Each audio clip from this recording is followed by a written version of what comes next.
Hi! For almost a year now, I've been painting only digitally, which you can actually tell by the layer of dust on my paints. So I have decided to do some comeback into traditional art to see if drawing only digitally has spoiled my actual drawing skills. Spoiler, it has. During the year of only iPad painting, my brushes were gone somewhere, so I had to buy new ones. On at home I noticed that on the package it said that the brushes were perfect for oils, watercolors and acrylics. Except for the fact that it didn't say anything about gouache, the worst part was that the big flat brush wasn't cut evenly, so I had to give it a little haircut.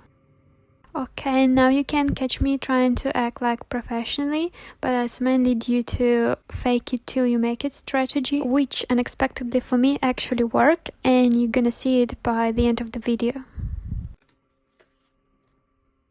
Here again I act confidently professional, but the reality is that I used the cover paper for the first time in my life.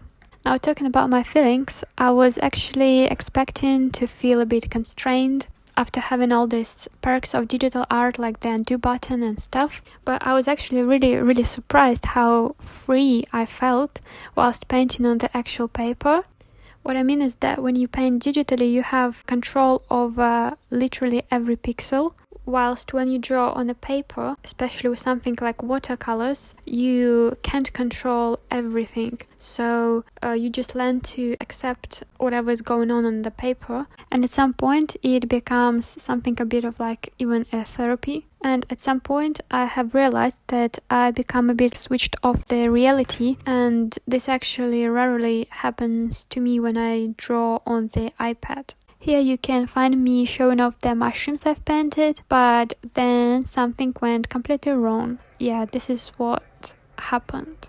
Off the camera I started to add background and other stuff, and I didn't like what was happening. So I just washed everything off the sketchbook under the tab and left it to dry, and when I came back this is exactly what I saw. And I don't know how about you, but I actually see here like some Dubai skyscrapers, futuristic spaceships, and I think that it looks really magical. So in the end I've decided to leave it pretty much as it was. You can find the detailed conclusion under the video, but briefly I have really enjoyed the process and I definitely gonna paint traditionally more.